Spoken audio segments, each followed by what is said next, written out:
Hello, welcome to Christian World for Bedtime. What would you do if you had to choose between denying your faith or losing everything? Your family, your freedom, your very life. Early Christians faced this decision every day. In this video, you will discover 100 true and shocking stories of men, women, and even children who preferred death to betraying Christ. These are not legends. They are historical records that will strengthen your faith and show the transformative power of the gospel. You will understand why thousands chose to lose their lives rather than succumb to denial, how these stories changed the world, and what they can teach you about your own faith journey today. Comment, "I choose Jesus," if you are willing to live your faith without shame no matter what comes. Stay with me, relax, adjust the sound, and let's begin. We need to understand one thing right away. The persecution of Christians wasn't the uninterrupted hunt we see in movies. In reality, it was a series of waves, periods of calm followed by violent storms. Think of it as a seesaw. Sometimes there was tolerance, sometimes brutal repression. Emperors like Nero, Domitian, Decius, and Diocletian pulled the trigger whenever they wanted, each with their own political motivation. Now here's the ironic detail. Christians were called atheists. Yes, you read that right. Why? Because they refused to worship the Roman gods. For Rome, not recognizing Jupiter, Mars, and all the Olympians was denying divinity itself, even if you worship the true God. And there's more. Pagans heard about the Eucharist, "Eat my body, drink my blood," and interpreted it literally. The conclusion? They accused Christians of cannibalism. It seems absurd, but that was the propaganda that ran through the streets of Rome, spreading fear and justifying the violence that would follow. But the issue went far beyond religion. It was about power. Christians represented a direct political threat to the empire. How so? Simple. They declared loyalty to another king called Christ. In an empire where the emperor was seen almost as a living god, this sounded like treason. It was as if today you refused to recognize your country's constitution and said you obey only a celestial authority. Complicated, right? And then came the decisive test. Burning incense to the imperial gods. It seemed like a small, harmless gesture. Just throw a handful of incense into a flame and that was it, you were free to go. But for Christians, that was pure idolatry. To refuse? It was a crime of lese-majesty, literally an attack against the majesty of the state. The penalty? Death, confiscation of property, exile, arenas with lions. The Roman government didn't mess around when it came to absolute loyalty. It was all or nothing, and the Christians chose nothing, even knowing the very high price they would pay for that decision. Here's a truth that many people don't know. Early Christians didn't seek martyrdom as if it were a trophy. It wasn't suicidal fanaticism, nothing like that. But when the choice came, Christ or life, they accepted death as a natural consequence of authentic faith. There was a profound theology behind it. The word martyrdom comes from the Greek. Martyrdom, which means testimony. In other words, dying for the faith was the final, irrefutable testimony, transforming defeat into spiritual victory. And you know what's most incredible? The communities didn't let these stories die with the martyrs. They preserved every name, every detail in liturgies and venerations. They kept official documents called Acts of the Martyrs, the Acts of the Martyrs, which were actual reports of trials and executions. Imagine, you read the exact dialogue between a Christian and the Roman judge, the questions, the answers, the sentence. They were the most precious historical records of the early church, kept as treasures. Because they knew, these stories were not just the past, they were fuel for the faith of future generations. And then begins the first bloody story. Stephen, a name meaning crown, was the first to pay the ultimate price. The account is in Acts 7 and it's chilling. He was preaching with authority, denouncing religious hypocrisy, when the enraged crowd decided it had gone too far. They picked up stones and began stoning him. But here comes the detail that changes everything. In the midst of the execution, Stephen had a vision. He saw Jesus standing at the right hand of God. Why does this matter? Because in every other place in Scripture, Jesus appears, seated at the right hand of the Father, resting, reigning. But here, he is standing, as if rising to receive his faithful servant, as if to say, "I see you, Stephen, I am here." And there's more. Who was coordinating that execution, guarding the assassins' cloaks? A young man named Saul of Tarsus. That's right, the future Apostle Paul. Stephen's death planted a seed that would transform the greatest persecutor into the greatest missionary in history. Years later, around 44 AD, one of the original 12 apostles would be executed. James, son of Zebedee, brother of John, the one who witnessed the transfiguration of Jesus on the mountain. Herod Agrippa I, wanting to please the Jewish religious leaders and consolidate his political power, decided to make a public spectacle. He ordered James arrested and executed by the sword, quick, public, exemplary. It was the first recorded apostolic death, and Acts 12:2 speaks of it with startling brevity. Just one verse. But that death echoed throughout the early church as a warning. Being an apostle didn't guarantee protection. It didn't bring earthly privileges. It was, in fact, an invitation to carry the cross. James didn't write Gospels. He didn't found churches like Paul. He wasn't famous like Peter. But his death established a pattern. The apostles weren't untouchable celebrities. They were targets. And each one knew this when they accepted the call to follow Christ to the very end, without backing down, without negotiating, without a plan B. Peter, the impulsive fisherman who became a rock of the church, had an end that perfectly matches his dramatic personality. According to the historical tradition preserved by Origen and other church fathers, Peter was crucified in Rome during Nero's persecution around 64 AD. But here's the detail that few know. He asked to be crucified upside down. Why? Because until his last breath, Peter remembered that terrible night when he denied Jesus 3 times. Now, decades later, he had the chance to prove his loyalty, but he didn't consider himself worthy to die in the same way as his master. Upside down, he reportedly told the Roman soldiers. It was radical humility and extreme courage at the same time. Think about it. Dying crucified is already horrible, but upside down, the blood pressure in the head, the prolonged agony. Peter chose the harder path because he wanted to honor Christ even beyond death. The fisherman who once fled trembling now faced the cross without hesitation. Paul, the former persecutor who became history's greatest evangelist, had a different end than Peter. And this reveals much about how Rome functioned. As a Roman citizen by birth, a rare privilege, Paul had legal rights that other Christians did not. When he was condemned to death in Rome, around 64 to 67 AD, he was not crucified, burned alive, or thrown to the lions. He was beheaded, a method reserved for Roman citizens, considered more honorable and quicker. Does it seem unfair? It was. But Paul used this citizenship strategically throughout his mission, appealing to Caesar when convenient, avoiding lynchings, gaining time to preach. Even at the end, Rome, ironically, respected the status it tried to destroy. Tradition says that Paul was taken to the Via Ostiense, outside the city walls, where his head rolled under the executioner's sword. They say that, as he fell, his mouth still whispered the name of Jesus. The man who wrote, "To live is Christ, and to die is gain," proved that these were not just beautiful words. It was unwavering conviction tested to the very last second. Philip, the apostle who brought Nathanael to Jesus saying, "Come and see," carried that same invitation to the ends of the ancient world. According to early Christian tradition, he preached extensively in the region of Phrygia, present-day Turkey, where he established communities and confronted pagan cults. But his boldness came at a high price. Tradition holds that Philip was crucified, possibly in the city of Hierapolis, by order of local authorities, enraged by his preaching. Some accounts mention that he was hung by his ankles, others speak of a traditional crucifixion. What matters is the pattern. Wherever the gospel advanced, the blood of faithful witnesses marked the territory. Philip had no armies, no gold, no political power. He only had a message about a resurrected carpenter.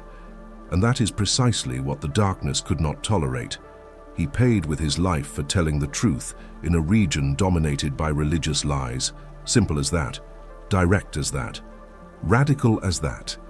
Now prepare yourself, because this story is hard to digest. Bartholomew, also known as Nathanael, brought the gospel to regions such as Armenia and possibly India. But his death was one of the most brutal recorded in early Christian history. According to hagiography, accounts of the lives of saints, Bartholomew was skinned alive, that's right. They ripped off her skin while she was still conscious. This type of torture was used to extract confessions, publicly humiliate and terrorize anyone who considered following the same path. But Bartholomew did not back down. Witnesses from the time recount that he continued preaching while suffering, refusing to deny Christ even under unimaginable pain. It's difficult even to write about it, let alone live it. But that's precisely why these stories need to be told, because they prove that true faith is not theological theory, not armchair philosophy. It is conviction so profound that not even the most inhumane torture can extinguish it. Bartholomew chose to honor Jesus even when his own skin was torn off. Thomas, the doubtful one who demanded to touch Jesus' wounds, became one of the most daring missionaries in history. While other apostles preached in the Mediterranean, Thomas went further. He reached India, establishing communities that exist to this day. The Syro-Malabar Church has preserved this tradition for almost 2,000 years. But the courage to cross oceans and cultures came at a price. According to historical accounts and Indian oral tradition, Thomas was killed with a spear, possibly in Mylapore, present-day Chennai, on the orders of local authorities bothered by his preaching. Imagine the scene. A Jew preaching about a crucified Messiah on the other side of the world, challenging caste systems, confronting ancient religions. Thomas knew he wouldn't return, but he did, because the same hand that touched Christ's wounds in Jerusalem was ready to bleed for the same cause in India. The unbeliever became a martyr, proof that sincere doubt can transform into unwavering faith. James the Less, also called Brother of the Lord, probably a cousin or close relative of Jesus, was so respected in Jerusalem that even non-Christian Jews admired him. Flavius Josephus, a Jewish historian, records his death around 62 AD, showing that it was not just Christian propaganda, it was a real historical event. Tradition tells that religious leaders, frustrated because they could not refute James's arguments, devised a macabre plan. They took him to the pinnacle of the temple, a very high place, visible throughout Jerusalem, and asked him to deny Christ publicly. Imagine the pressure, the whole city watching, waiting. James, instead of denying, began to preach even louder about Jesus as the Messiah. Enraged, they pushed him from the top. But the fall did not kill him instantly. It broke his legs, his back, leaving him agonizing. Then they stoned him to death. Why? Because silencing the truth never worked. The more they tried to silence it, the louder the message echoed. James' blood stained the temple that should have represented holiness, but had become the tomb of prophets. Rome was ablaze, literally. In July of 64 AD, a devastating fire destroyed much of the city, and the people were furious, searching for someone to blame. Nero, the unstable emperor who many suspected of starting the fire to rebuild Rome to his liking, needed a scapegoat urgently. And guess who he chose? The Christians, that strange, small, easy-to-blame group. The Roman historian Tacitus, a non-Christian, therefore a reliable source, recorded what happened. Christians were arrested en masse, dressed in animal skins, and thrown to packs of wild dogs to be torn apart alive. Others were crucified. But the most macabre thing? Nero ordered some Christians to be soaked in pitch, tied to posts, and burn them alive to illuminate their gardens during nighttime festivities. Imagine the scene, human torches burning while Roman nobles drank wine and laughed. It was so brutal that even pagans were disgusted. But there, in those horrible flames, something unexpected was born. Each death became a seed. The more they burned, the more the church grew. Ignatius, bishop of Antioch, was arrested around 107 AD during the reign of Trajan and condemned to death, damnation to beasts, condemnation to the beasts. He would be taken to Rome, thrown into the arena, devoured by lions before thousands of bloodthirsty spectators. But here's the incredible part. During the long journey from Antioch to Rome, Ignatius wrote 7 letters to churches along the way. And do you know what he said? "I am Christ's wheat, and I need to be ground by the teeth of beasts to become pure bread." He begged, He urged the Roman Christians not to interfere, not to try to save him, not to bribe the guards. He wanted to complete his testimony. When he finally arrived at the Colosseum, witnesses report that Ignatius entered singing hymns. The lions came. In minutes, almost nothing remained, only a few larger bones that the Christians collected as precious relics. Ignatius did not see this as defeat. He saw it as the culmination of a lifetime of following Jesus. The wheat was ground, but the bread fed generations of Christians who read his letters and thought, if he could do it, so can I. Polycarp was 86 years old when he was imprisoned in Smyrna, around 155 AD. He was a direct disciple of the Apostle John. That is, he had a living connection with Jesus through only one generation. When the Roman proconsul offered him freedom in exchange for a simple blasphemy against Christ, Polycarp's response went down in history. For 86 years I have served him, and he has never done me any harm. How can I blaspheme against my king who saved me? The enraged crowd shouted, "Burn him!" They tied Polycarp to the stake, piled up wood, and lit the fire. But Christian witnesses recorded something extraordinary. The flames formed a kind of arch around him without touching him, and a scent of incense filled the air. The executioners, seeing that the fire did not consume him, took a spear and pierced him. Only then did he die. Miracle or exaggeration by the disciples? It doesn't matter. What matters is the message. Neither 86 years of life, nor promises of comfort, nor bonfires could make that old man deny Jesus. Old age is no excuse for spiritual cowardice. Justin was the opposite of the stereotypical Christian.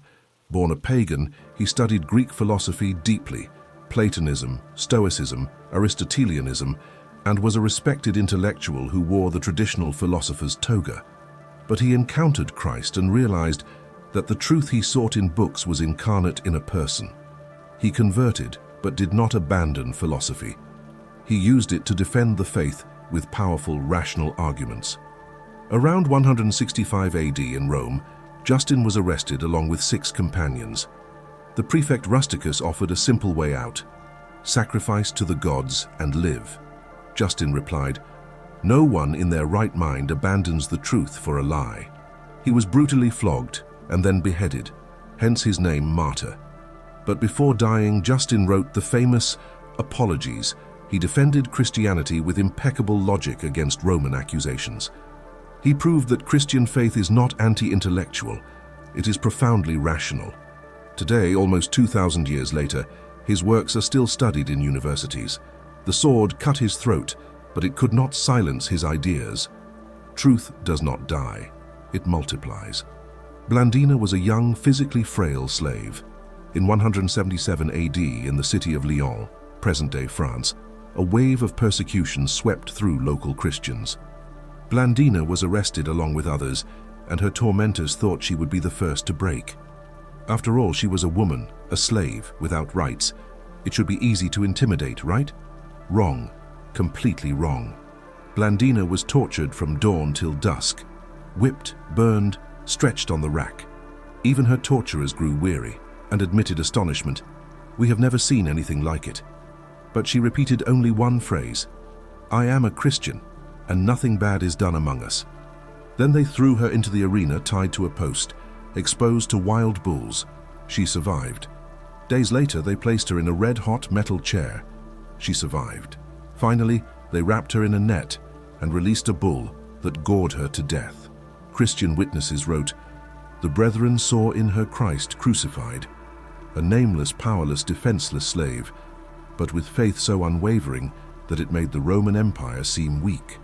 Blandina proved that the gospel transforms the least into spiritual giants. Carthage, North Africa, 203 AD. Perpetua was a noblewoman, a young mother of a baby still breastfeeding. Felicity was her slave, 8 months pregnant. Both were Christians, both prisoners under the orders of Emperor Septimius Severus. Perpetua's father pleaded on his knees, "Think of your son, just burn the incense." But she replied, "I cannot call myself by any other name than what I am, Christian." Felicity gave birth in prison, a premature, painful birth without medical assistance. A guard mocked her. "If you scream now, what will you do when the beast sees you?" She replied, "Now I suffer alone. There, another will suffer for me." On the day of their execution, they were dressed in the robes of pagan priestesses. They refused. "We die willingly rather than do this." They were thrown before a wild cow because the crowd wanted something appropriate for women. The animal charged violently, but did not kill them quickly. An inexperienced gladiator had to slit their throats. He trembled so much that he missed the first blow. Perpetua guided the sword to her own throat.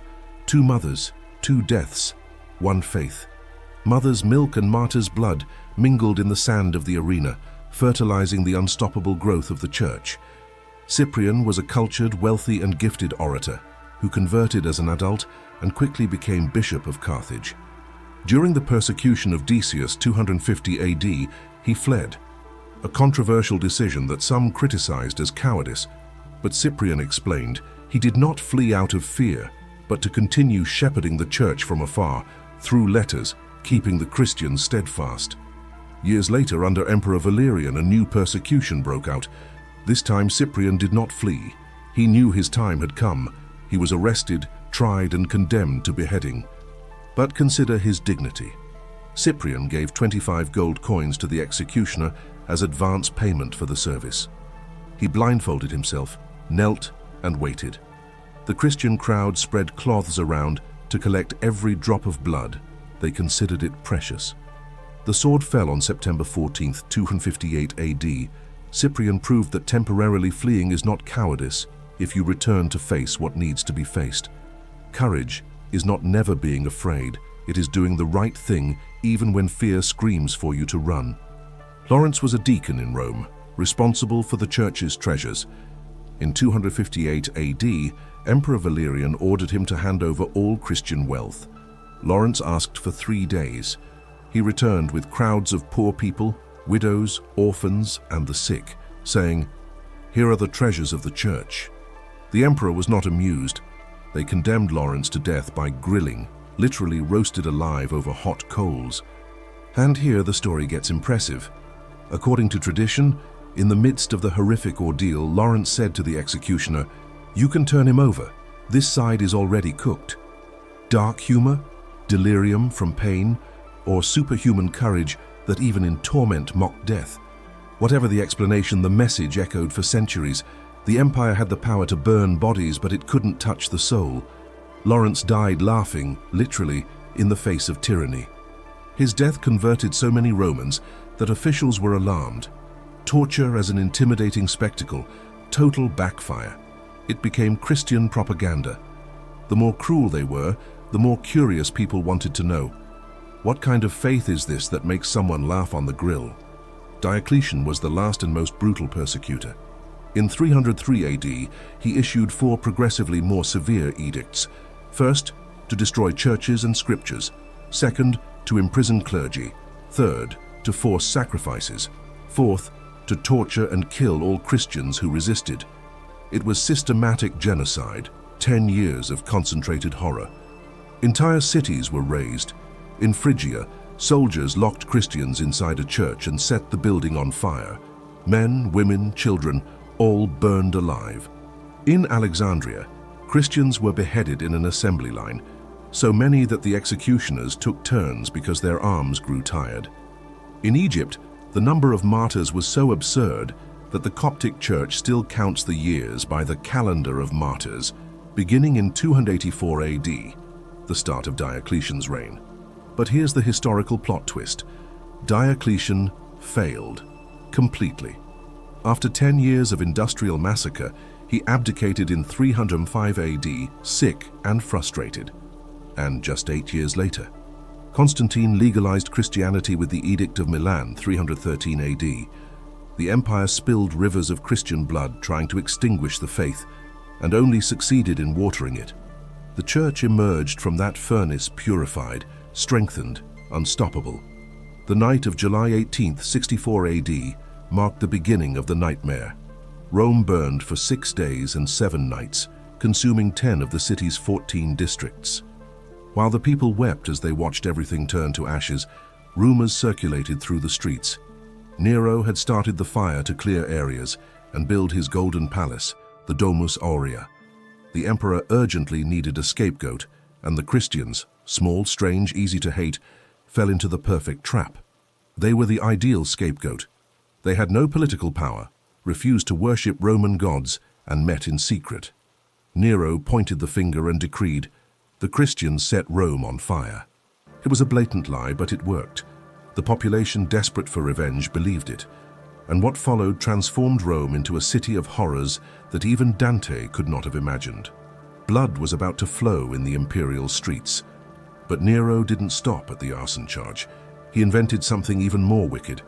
Christians were guilty of hatred of the human race, hatred of humankind. It seems absurd, right?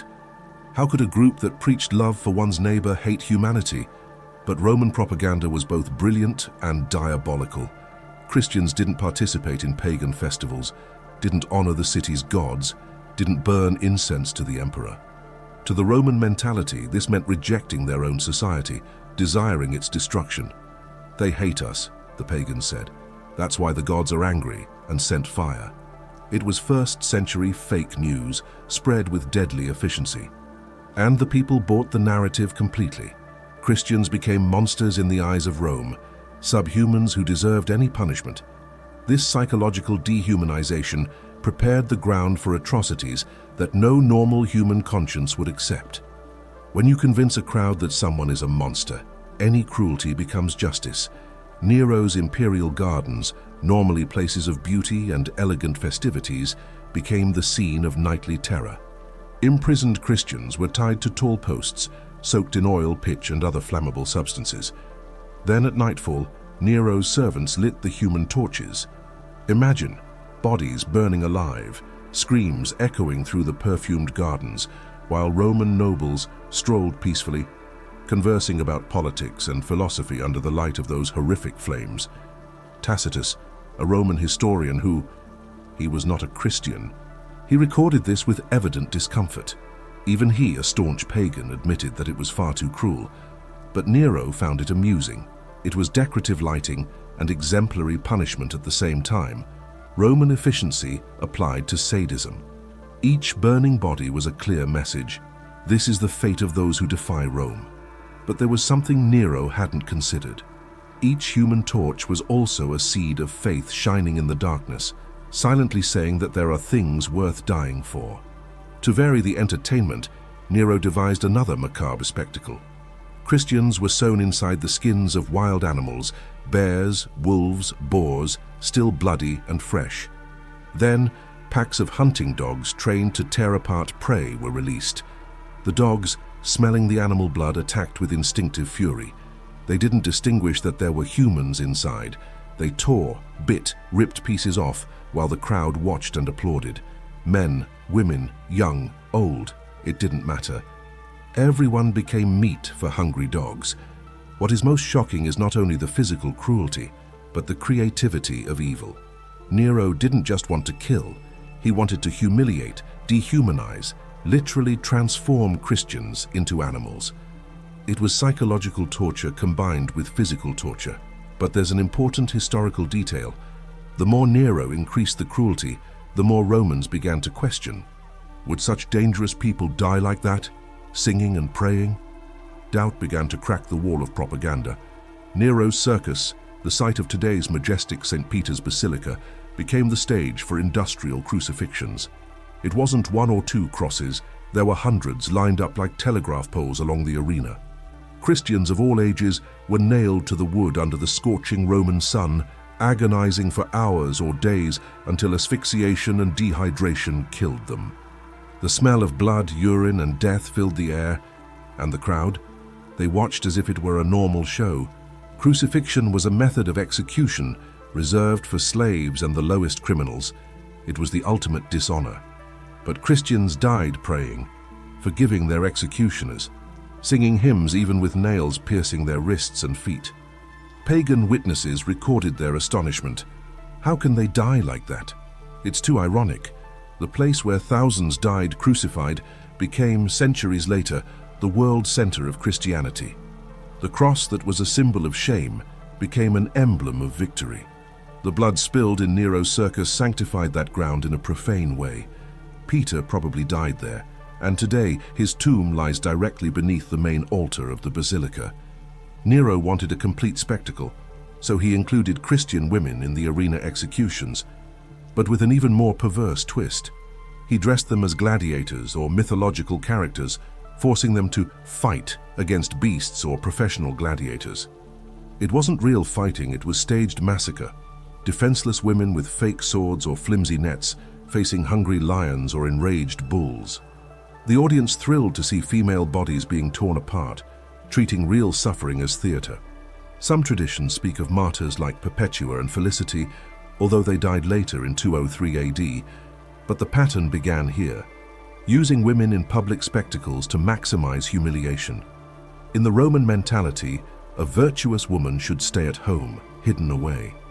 Displaying them dying publicly was absolute social degradation, but these Christian women, even stripped of dignity by their executioners, maintained something that no one could take away: unwavering conviction. They died with more nobility than the emperors who killed them.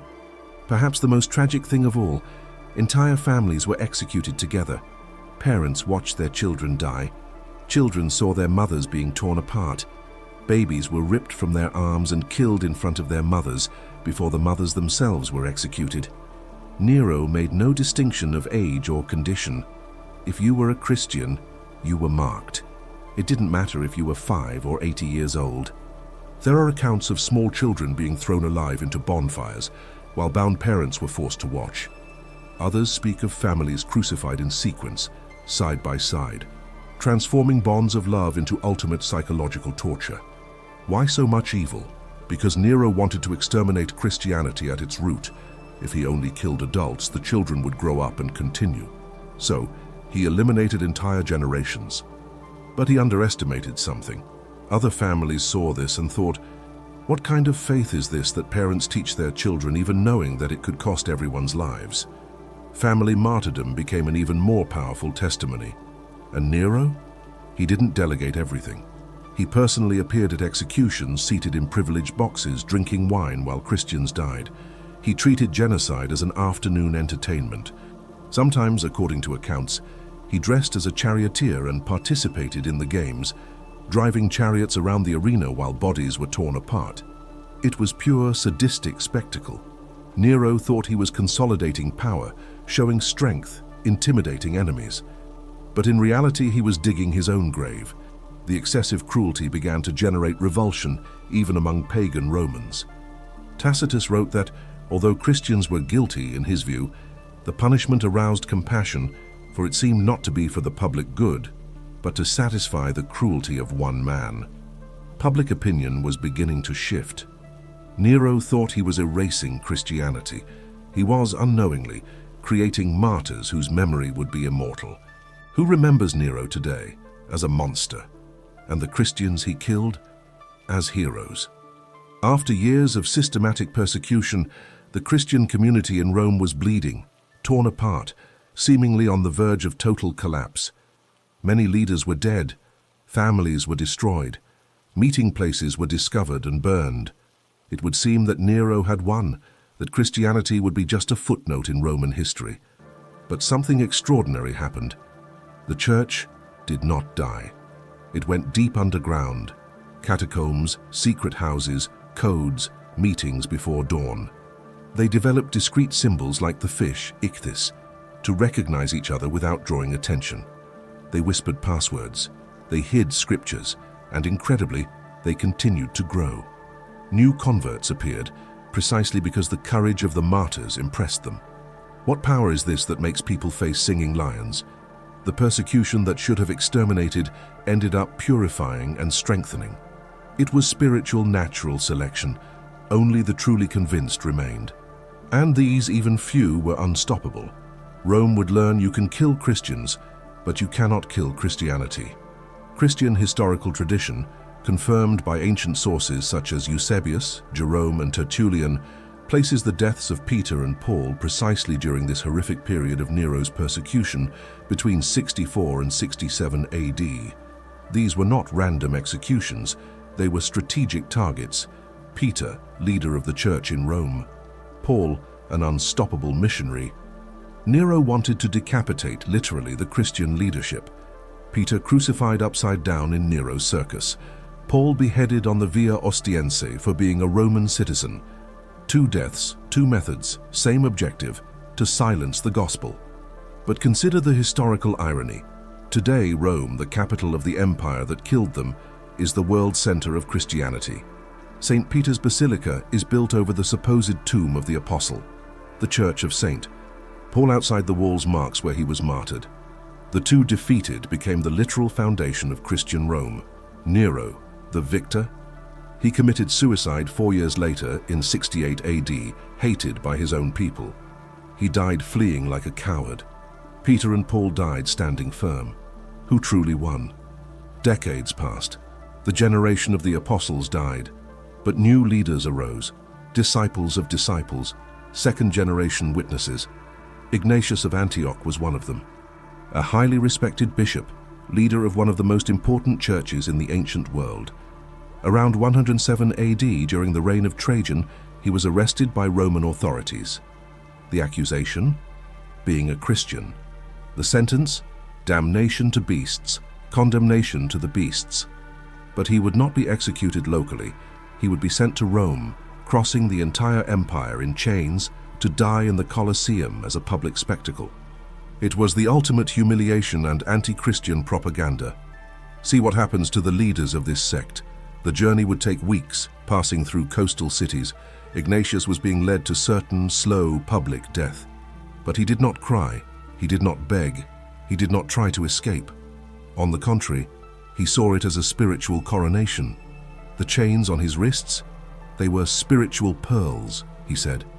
And during this final journey, he would do something that would echo for 2,000 years. He would write letters that would become treasures of the early church. While being transported as a prisoner, Ignatius stopped in cities where there were Christian communities, and at each stop he wrote, 7 letters have been preserved, to churches in Ephesus, Magnesia, Tralles, Philadelphia, Smyrna, Rome, and 1 to Bishop Polycarp. But these were no ordinary letters. They were profound theological reflections on what it means to want to die for Christ. Ignatius did not see martyrdom as a tragedy. He saw it as a supreme privilege. He wrote about union with Christ through suffering, about how physical death was true spiritual birth. He reflected on heresies that were already beginning to infiltrate the church: Docetism, Gnosticism, warning against false teachers. And most impressively, he asked the Roman Christians to, they did not try to save him. Don't stop me from truly living, he wrote. Let me imitate the passion of my God. He feared someone would bribe guards or appeal to authorities. He wanted to complete the journey. Those letters were a spiritual testament, distilled wisdom from someone literally walking toward death with eyes wide open. In one of the most famous phrases in early Christian literature, Ignatius wrote, I am God's wheat, and I need to be ground by the teeth of beasts to become pure bread of Christ. Let this sink in. He didn't see lions as enemies, but as divine instruments. He didn't see death as an end, but as transformation. Wheat needs to be ground to become useful bread. Martyrs need to be ground to nourish the church with example and inspiration. It was a radically optimistic theology of suffering. Ignatius transformed the narrative of victimhood into a narrative of purpose. He wasn't being destroyed, he was being prepared. And he continued, let fire, cross, battles with beasts, lacerations, broken bones, mutilations come, as long as I reach Jesus Christ. This isn't suicidal fanaticism. It's love so intense that it relativizes even the greatest pain. Ignatius loved Jesus more than he loved to breathe, and this intensity was contagious to those who read him. Christians copied these letters, passed them from hand to hand, memorized them.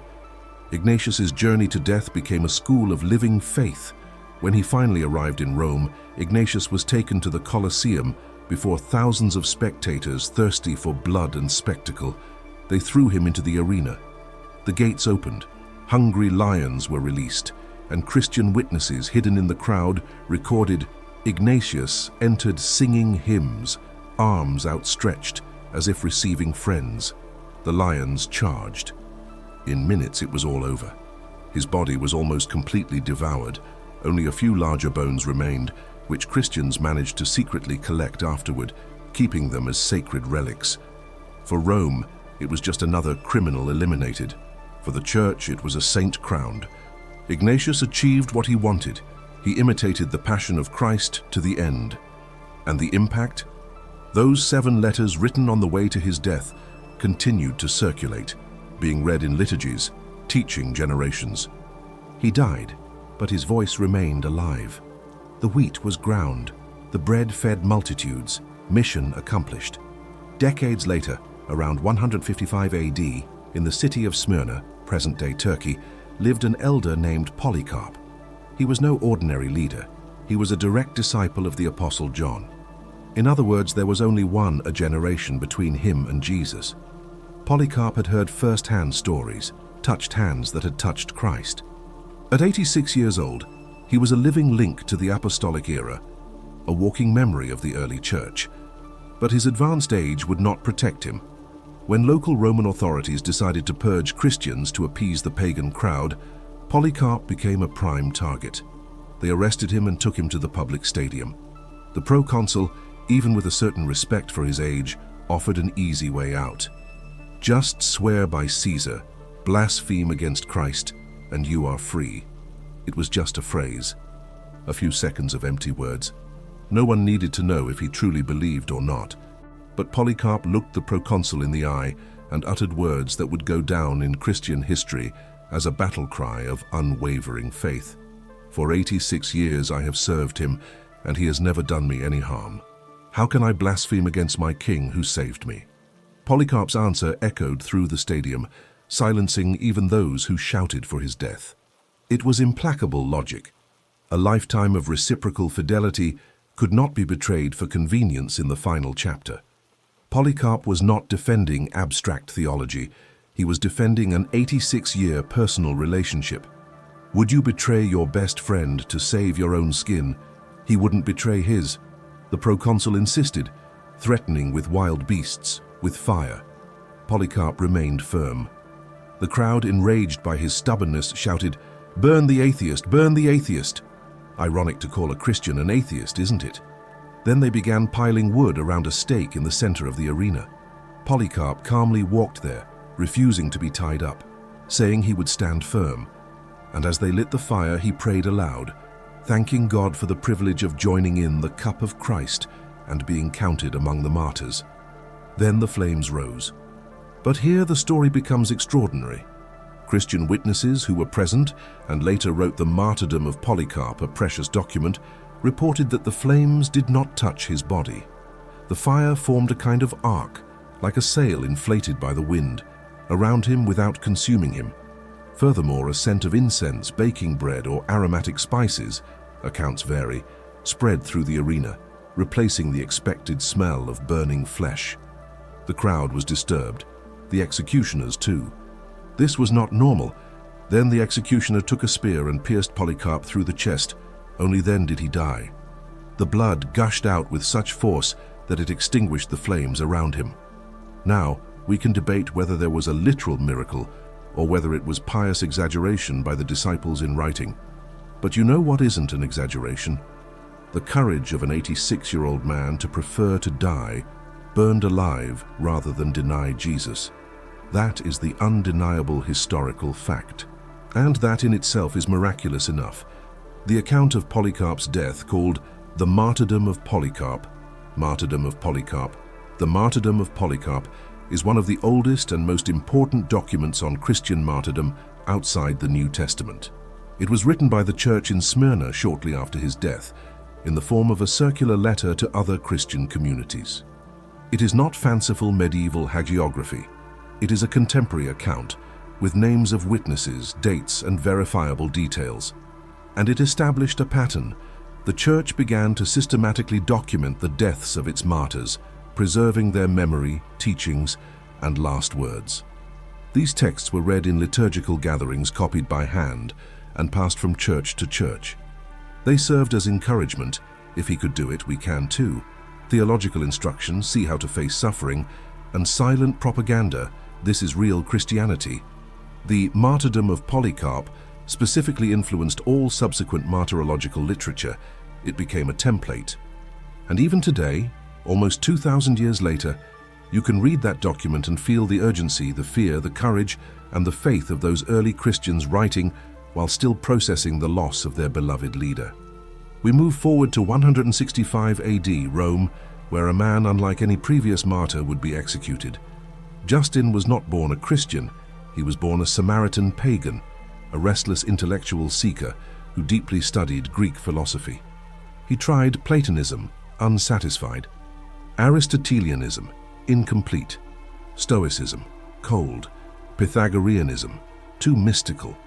He was almost giving up on finding truth when, according to his own account, he met an elderly Christian by the sea who introduced him to the Hebrew scriptures and the gospel. There Justin found what he was looking for: truth incarnate in a person, philosophy descended to earth. He converted but did not abandon reason. He used it as a bridge. He continued to wear the toga of a philosopher, a social marker of an intellectual, but now defending Christ. He founded a Christian philosophical school in Rome, where he taught that Christianity was true philosophy. He wrote apologetic masterpieces addressed to the Roman emperors and Senate, defending Christians against false accusations with impeccable logic. But his brilliant mind would not save him.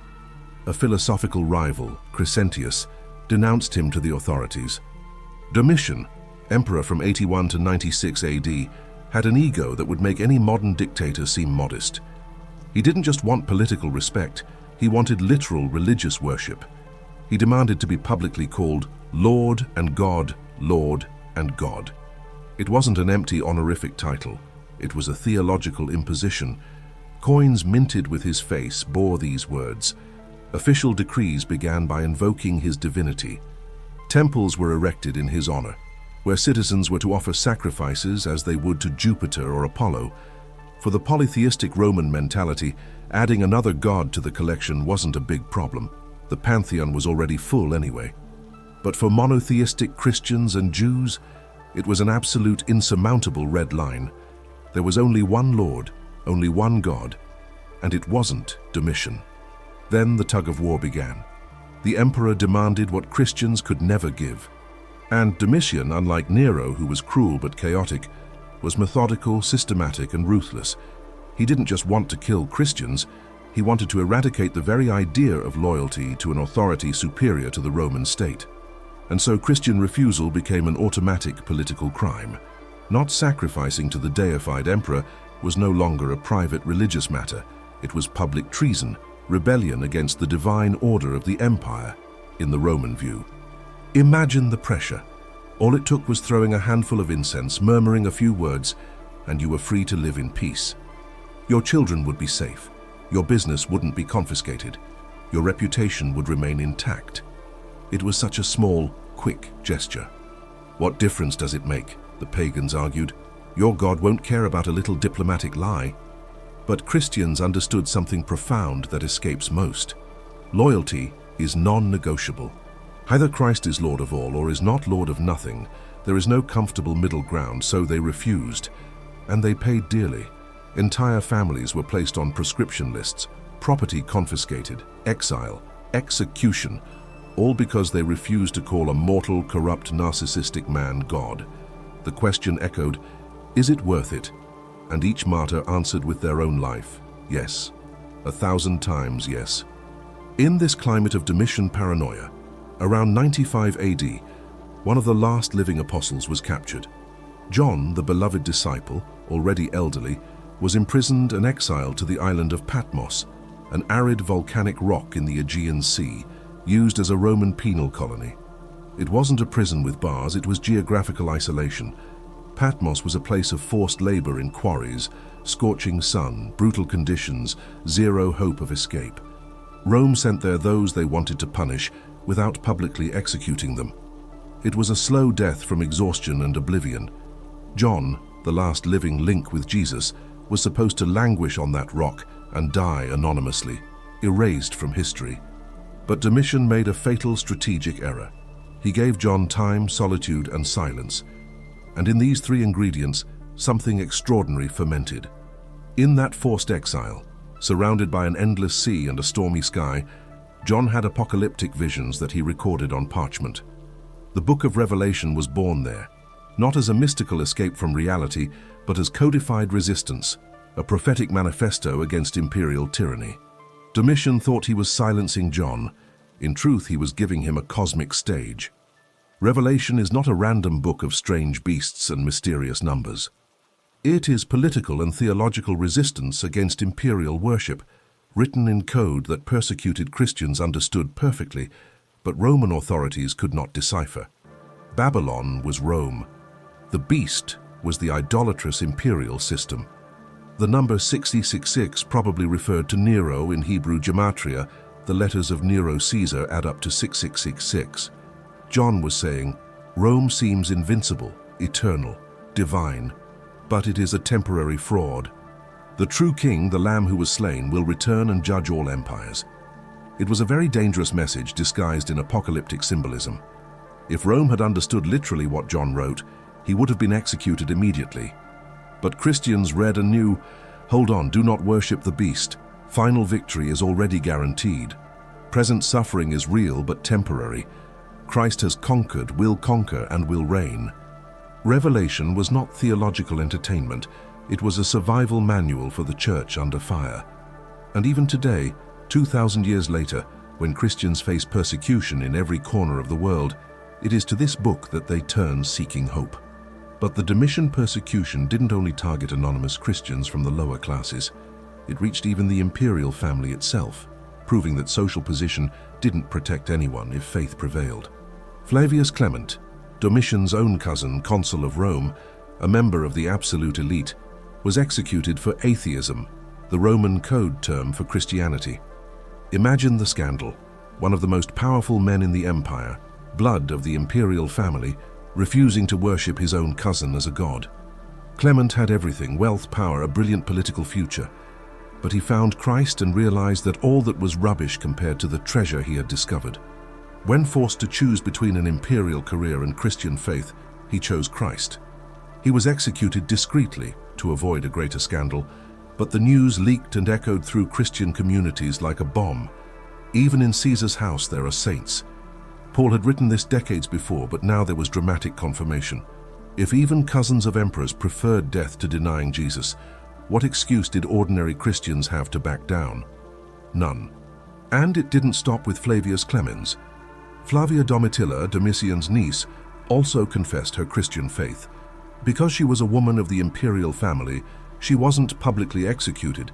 That would have been an even greater political scandal, but was exiled to the island of Pandateria, another deserted rock in the Mediterranean. She could have denied it, pretended, kept her faith secret in the comfort of Roman palaces. No one would have known. But Domitilla chose public truth instead of a comfortable lie. And the exile? It became an eloquent testimony. Christians whispered in churches. Even the emperor's niece gave up everything for Christ. That ignited wavering hearts.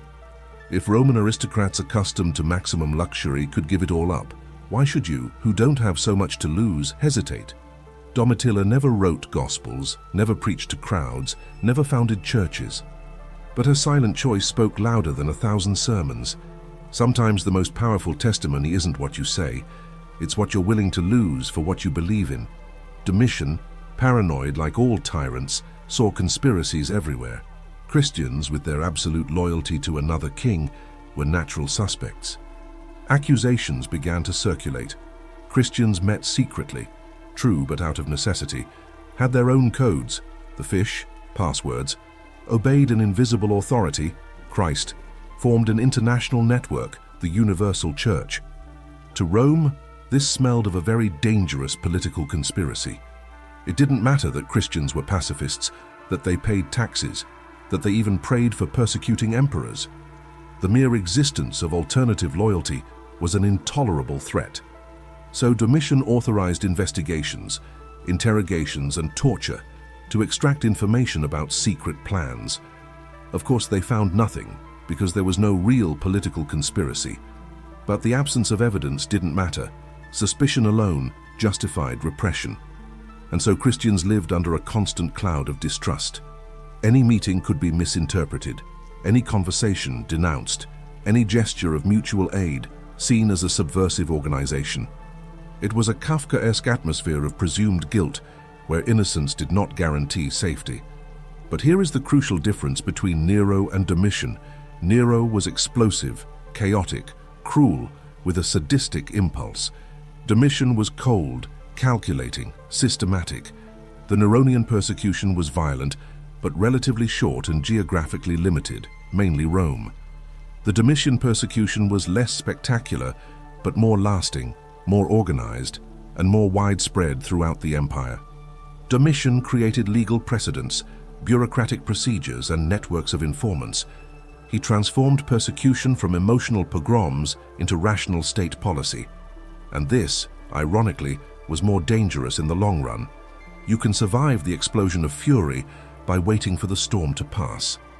But how do you survive a bureaucratic mill that grinds slowly, constantly, methodically? Christians realized that it was no longer a matter of holding out until Domitian dies. The problem had become institutionalized.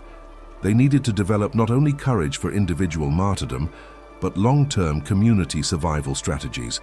And that is exactly what they did, creating clandestine networks that would function for the next 2 centuries. During this systematic persecution, something fascinating happened in Christian theology. Communities developed what we might call a theology of resistance. It wasn't armed rebellion, Christians remained pacifists, but sophisticated spiritual and intellectual resistance. They began to articulate why obeying God, not Caesar, was a moral imperative, why exclusive worship mattered, why martyrdom wasn't a waste of life, but a spiritual victory. Letters circulated among churches encouraging steadfastness, teaching how to respond to interrogations, preparing families for the worst. Hymns were composed exalting martyrs as heroes, not victims. Liturgies included memories of the dead, transforming trauma into fuel for faith. It was profound cultural resistance. They wouldn't let the empire define their narrative. Rome said, "They are defeated criminals." The church responded, "They are victorious witnesses." Rome said, "They died as slaves." The church sang, "They reign as princes alongside Christ." This narrative battle was as important as physical survival. And the church was winning, because each new generation grew up not fearing martyrdom, but desiring to be worthy of it should they be called. There is a strong historical tradition suggesting that Ignatius of Antioch, the one who would later be ground by the teeth of wild beasts, was initially imprisoned during the Domitian persecution, although his execution occurred later under Trajan. The dates are not precise, but the pattern is clear. Ignatius lived for decades under constant threat, pastoring a church in Antioch, one of the largest Christian communities, knowing that he could be captured any day. And when he finally was, decades of spiritual preparation exploded in those extraordinary letters he wrote to Rome. Ignatius did not improvise courage at the last minute. He cultivated it during years of tension, uncertainty, and daily danger. This teaches something crucial.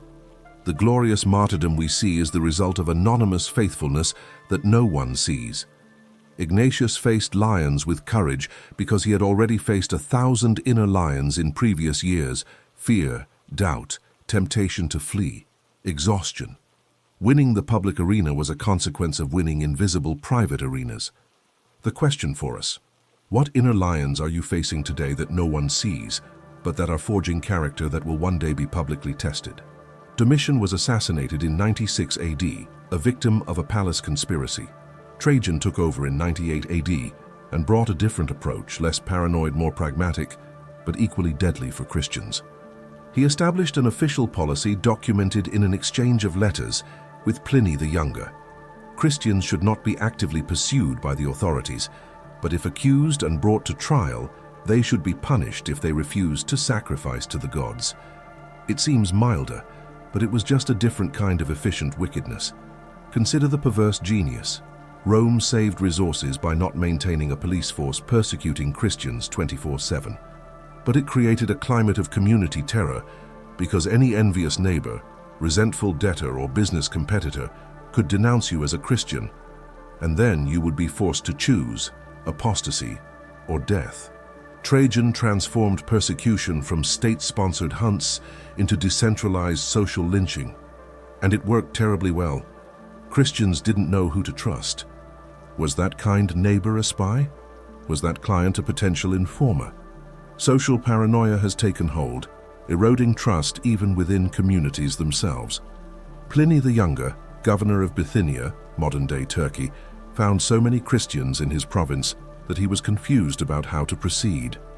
So he wrote a famous letter to Emperor Trajan, around 112 AD, literally asking, "What do I do with these Christians?" The letter is a precious historical document because Pliny, not being a Christian, objectively describes what he observed. He reports that Christians gathered before dawn, sang hymns to Christ as to a god, swore oaths not to steal, not to lie, not to commit adultery, an impressive moral code, and shared a common meal. Pliny admits that he found no real crimes, no conspiracy, no cannibalism, no immorality, only excessive and perverse superstition, in his view. But the crucial problem remained. Christians refused to sacrifice to the gods and the emperor. Pliny tested this by bringing statues of gods and busts of the emperor, offering incense. If the accused sacrificed, he was released. If he refused, insisted on being a Christian even after warnings, he was executed. Simple, binary, mortal. And Pliny was impressed by their stubbornness. How could they choose death for refusing such an insignificant gesture? Trajan responded by approving Pliny's approach and codifying it as imperial policy.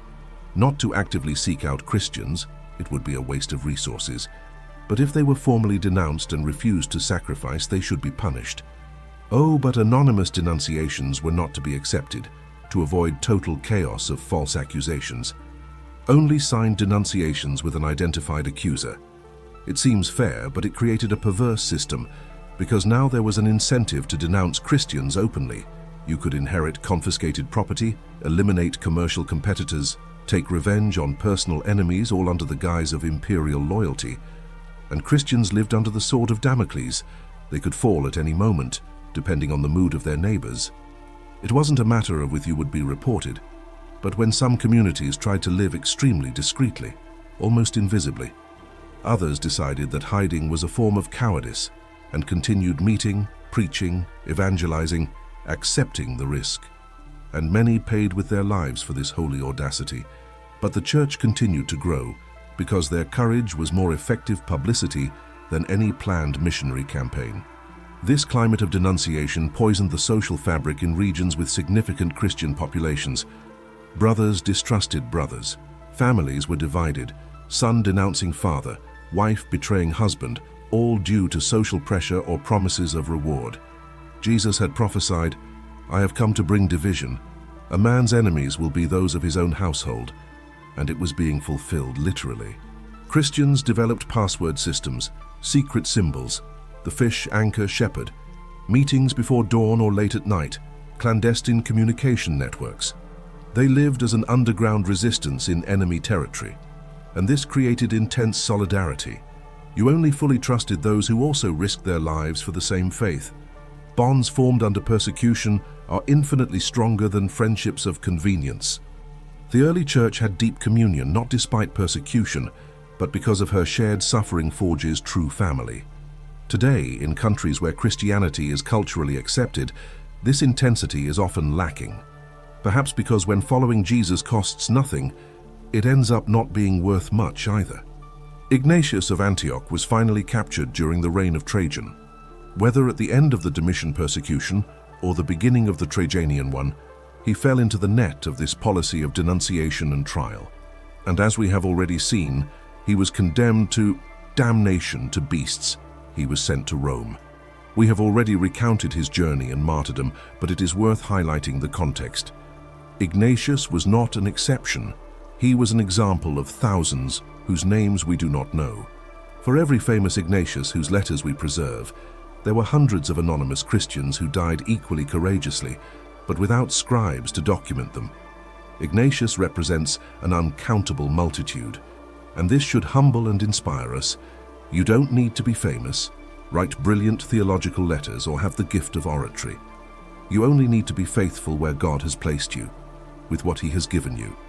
Ignatius faithfully pastored a church in Antioch before becoming a celebrity martyr. It was in everyday anonymity that he prepared for the final stage. God doesn't need superstars. He needs faithful servants willing to remain when others flee. Christians in Bithynia, Pliny's region, faced a daily existential dilemma. You would wake up not knowing if today would be a normal day or the day of the final test.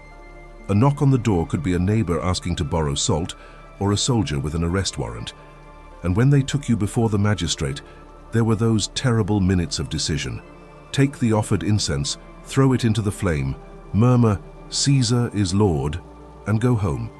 Or refuse, confess Jesus is Lord, and be dragged away to execution. Don't romanticize it. It wasn't easy. Many broke their faith. Some sacrificed and then bitterly regretted it, begging the church to readmit them, the so-called crowned as child, the fallen ones. Others fled before being tested, and some, the martyrs we celebrate, remained steadfast. But all faced the same anguish, the same fear, the same temptations. The difference was not the absence of fear. Martyrs also experienced terror, but the presence of a conviction stronger than fear. And such conviction is not born in the hour of crisis. It is cultivated in 1,000 small decisions of fidelity when no one is watching. Many Christians chose a third option: flight. When waves of persecution swept through regions, entire families fled to mountains, caves, forests, deserts, anywhere beyond the immediate reach of Roman authorities. It wasn't necessarily cowardice, it was prudence. Jesus himself said, "When they persecute you in one town, flee to another." Paul escaped Damascus in a basket. Peter left prison when an angel opened the doors. There is a time to stay and witness, and a time to flee and survive to witness another day. The problem was that the life of a Christian refugee was brutal. Cold, hunger, disease, isolation, always looking over their shoulder. Families created temporary camps in caves. Some of the later catacombs began this way, living off hunting, gathering, and sporadic help from Christians in cities. Children grew up without formal education, without a fixed home, without a predictable future. It was a precarious existence, but preferable to apostasy or immediate death. And these refugee communities developed their own theology. They were pilgrims, exiles, strangers on earth, awaiting a heavenly homeland. Hebrews 11 became their manifesto: wanderers through the world, of whom the world was not worthy. But fugitives weren't enough on their own. They needed safety nets. Christians in cities who risked their own lives hiding refugees, providing food, passing on information about troop movements, and warning when it was safe to return. It was organized underground resistance, houses with secret basements, tunnels between buildings, discreet signs on the door indicating refuge available. Escape routes were mapped and memorized. There were Christians who specialized in smuggling persecuted families across provincial borders. Others forged documents, morally dubious perhaps, but saving innocents from genocide seemed justifiable. The early church wasn't just theology and liturgy, it was a complex, risky, costly resistance operation. And it worked because ordinary people made extraordinary choices. That baker who hid fugitives in the attic, knowing that if he were discovered, he would be crucified alongside them. That widow who donated her last coin to finance the escape of a Christian family. Anonymous heroes who never made it onto official lists of martyrs, but without whom the church would have been exterminated. And through all of this, executions, escapes, denunciations, exiles, a crystal clear truth emerged. Martyrdom was becoming an act of martyrdom. This was a public testimony against state idolatry. It wasn't suicide. It wasn't fanaticism. It was prophetic protest through one's own body. When a Christian refused sacrifice and accepted death, he was saying to the empire and the cosmos, there are realities more important than physical survival. There are truths worth dying for. Caesar is not God, will not be God, can never be God, and I prove it by letting him kill me for refusing to lie. It was a radical subversion of the imperial narrative. Rome wanted executions to intimidate. Christians transformed executions into pulpits. They wanted to silence. Christians made blood scream louder than words. Each death was an irrefutable sermon, and it worked. Pagans watched martyrs die singing, praying for their executioners, demonstrating supernatural peace, and thought, "No Greek philosophy teaches this. No Roman god gives this courage. I need to know more about this Christ." Tertullian perfectly summarized it. The blood of the martyrs is the seed of the church. The more they killed, the more Christians sprang up. It was spiritual mathematics that Rome never managed to understand. Marcus Aurelius is historical irony personified. Here we have the philosopher-emperor, author of the famous Meditations, Marcus Aurelius, a Stoic philosopher who preached virtue, reason, self-control, and universal compassion, wrote about kindness, treating others with humanity, and living according to rational nature. Yet, during his reign, 161–180 AD, Christians were persecuted with shocking brutality. How to reconcile this? Simple. For Marcus Aurelius, Christianity was irrational superstition that threatened the Roman social order based on tradition and civic piety. He saw Christian martyrs not as courageous, but as stubborn fanatics seeking unnecessary death. In his writings, Meditations, he even criticizes the theatrical obstinacy of those who die for their convictions, probably a veiled reference to Christians. For him, true virtue was conforming to the established order, not challenging it. Thus, his philosophical conscience remained clear while he signed death sentences.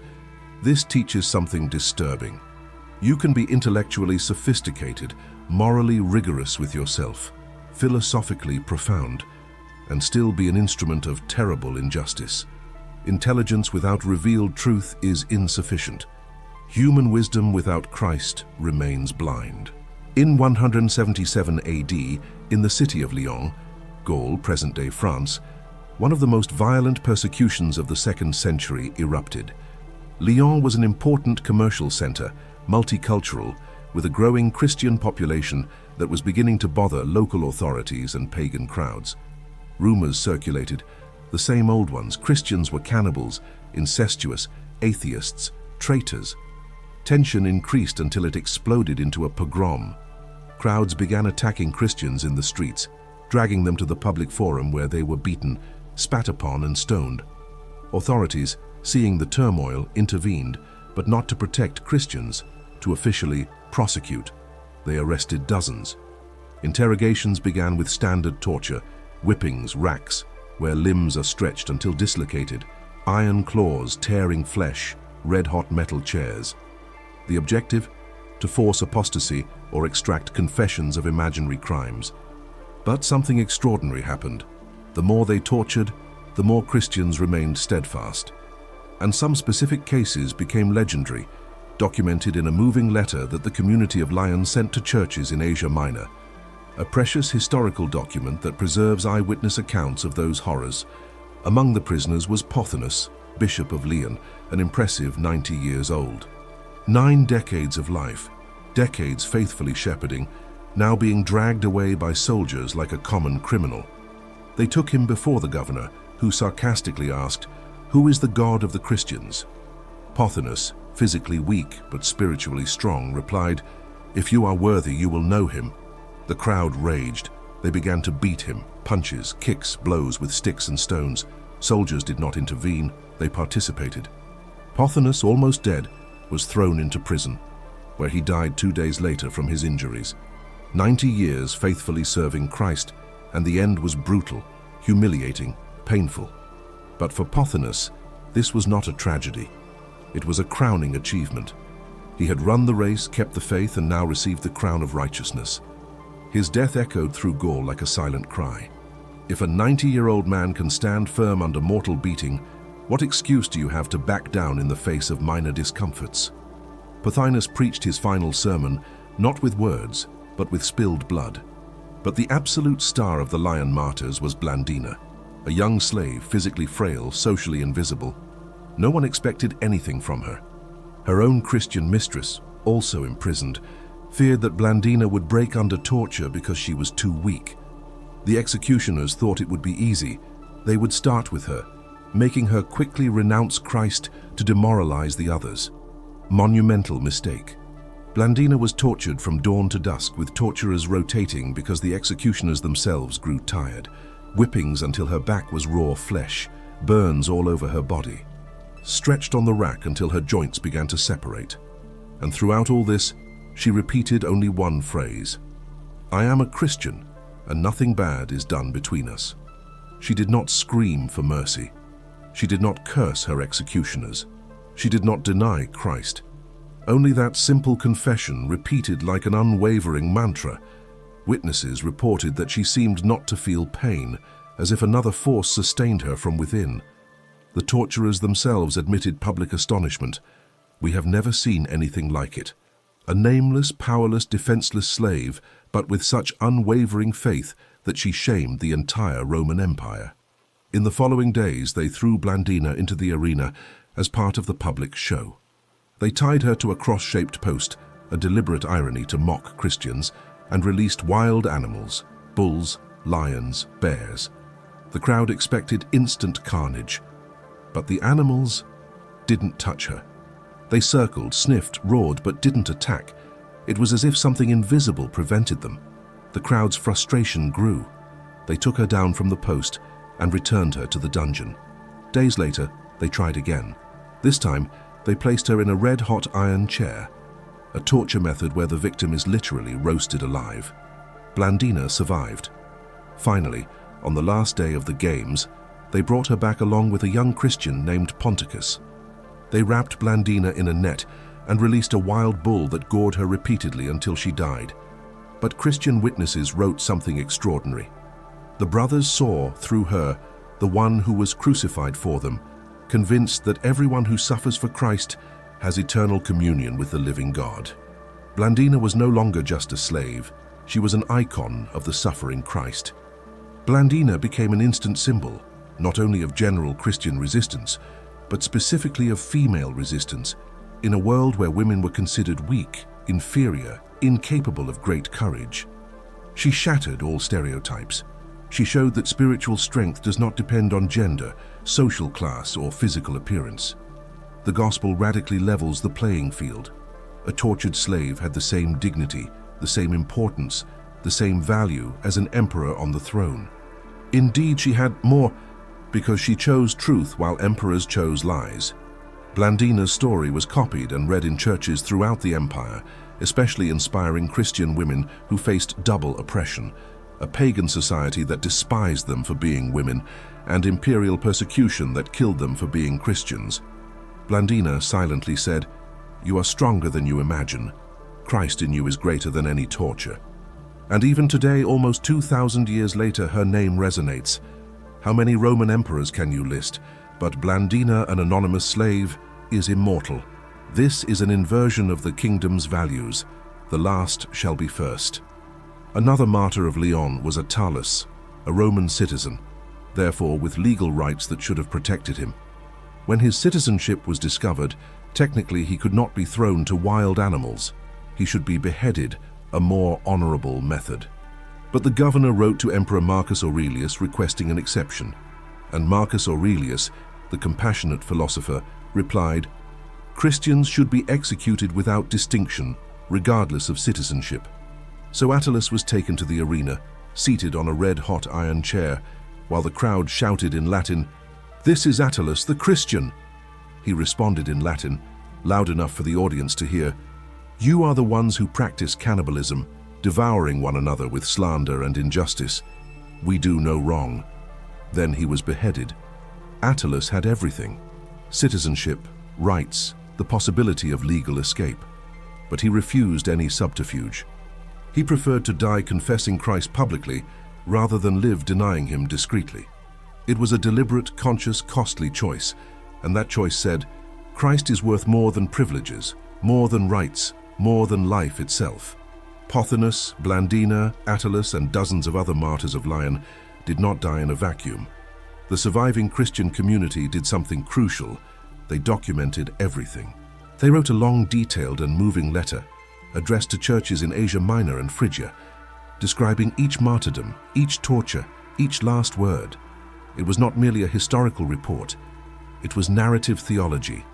They explained, because brothers died like this as God sustained them, which they set a lasting example. The letter circulated widely, being copied and read in church services for generations. It became part of the literary treasure of the early church, preserved by Eusebius in his work, Ecclesiastical History, centuries later. Today we can read eyewitness accounts of those horrific events because someone, still processing trauma and grief, sat down and wrote. This teaches us, document God's faithfulness, record how he sustains in the valley, tell the stories of the faithful who came before you, because preserved memory becomes a legacy for future generations. If the church in Lyon hadn't written, Blandina would have been forgotten. But they did, and she lives on. The persecution in Lyon marked a worrying intensification. It was no longer just Rome or the major cities of the East. Violence was spreading through the western provinces, reaching regions that had previously been relatively safe. Gaul, Hispania, Germanic regions, North Africa, all were beginning to boil. Christians realized there were no more safe places in the empire. You could flee from one province to another, but eventually the wave would arrive. It was a matter of time. This generated two responses. Some panicked, apostatized preemptively, tried to camouflage themselves. Others accepted the inevitability and decided to live each day as if it were their last. Radically faithful, boldly evangelistic, generously loving. After all, if you can die tomorrow, why waste today on pettiness? Why hold grudges? Why accumulate earthly treasures? Persecution had a purifying effect. It burned away impurities, leaving only refined gold. The post-Lyon church was smaller numerically, but infinitely stronger spiritually. We now move on to the reign of Septimius Severus, 193–11 AD, which brought a different twist to the persecution. Severus was not obsessed with state idolatry like Domitian, nor concerned with philosophical order like Marcus Aurelius. His concern was administrative pragmatism. Christianity and Judaism were growing too fast, destabilizing traditional social structures. So in 202 AD, he issued an edict specifically prohibiting them. Conversion regarding Christianity or Judaism, you could be a Christian if you already were, technically, but evangelizing, baptizing new converts, teaching doctrine to pagans, all of that became a capital crime. It was an attempt to freeze Christian growth, letting existing communities die naturally through attrition over generations. A clever strategy. You don't create martyrs by attacking established Christians, in theory, but you stifle evangelism at its source. Of course, it didn't work. Christians never managed to stop talking about Jesus, law or no law. But the edict created a new kind of danger. Catechists, baptizers, teachers, evangelists became primary targets. Leading someone to Christ could cost you your life. In Alexandria, an important Christian intellectual center, this law struck Leonidas' family hard, a devout Christian and father of 7 children, including Origen, who would become one of history's greatest theologians.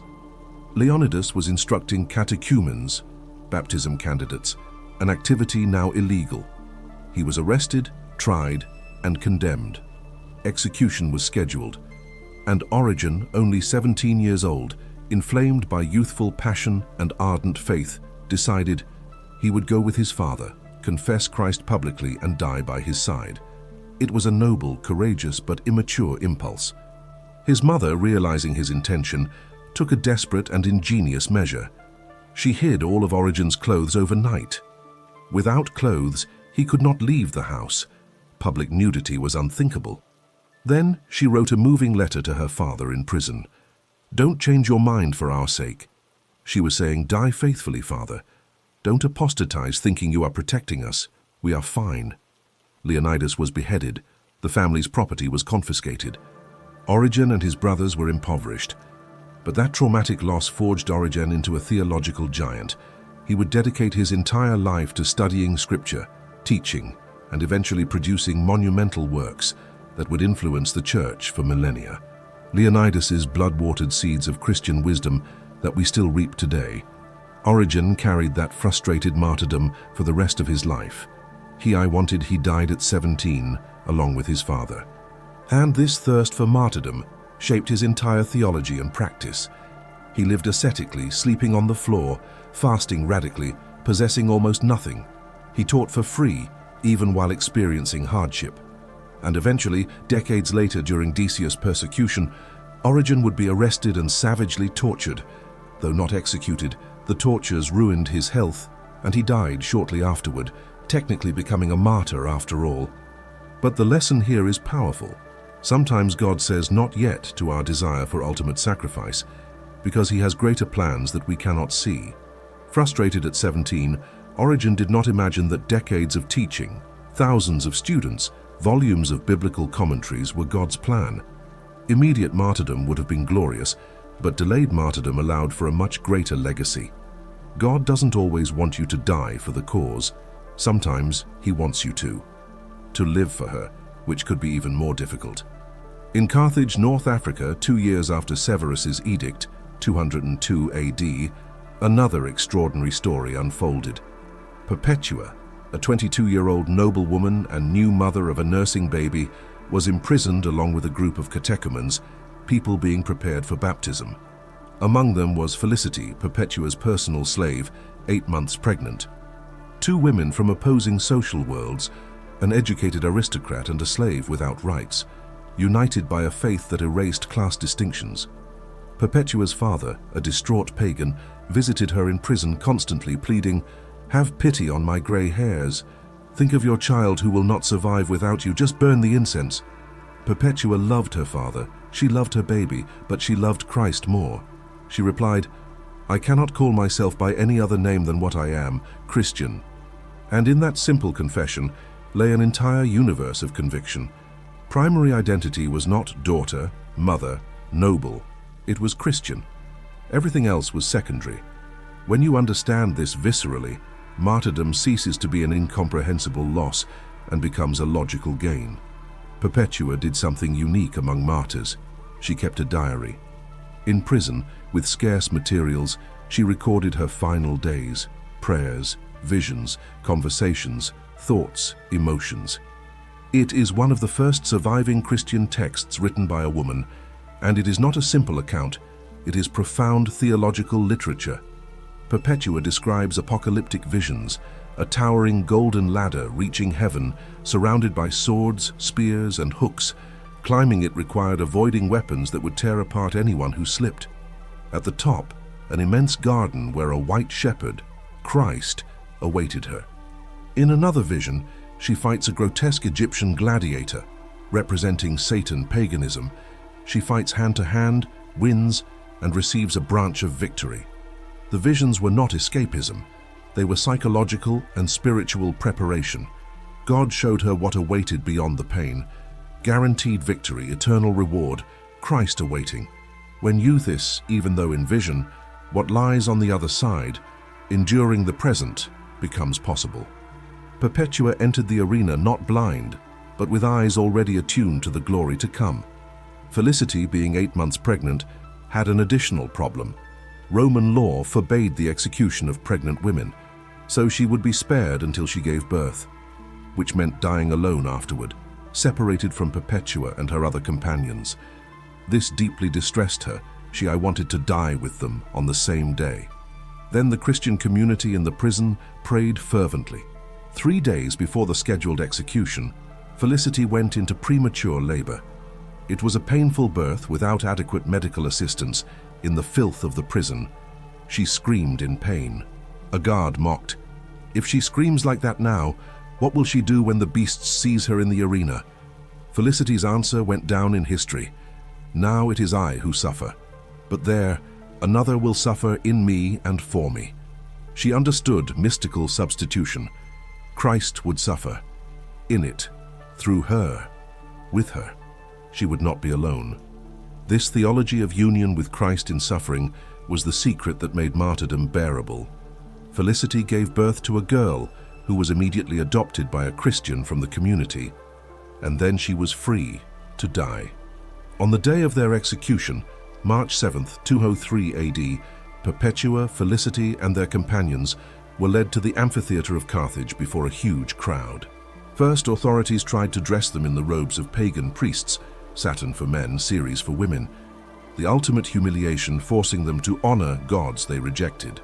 Perpetua firmly refused. "We came here of our own free will, so as not to lose our freedom. We gave our lives rather than do this." Her resistance was so firm that the authorities backed down. They were executed in simple clothes.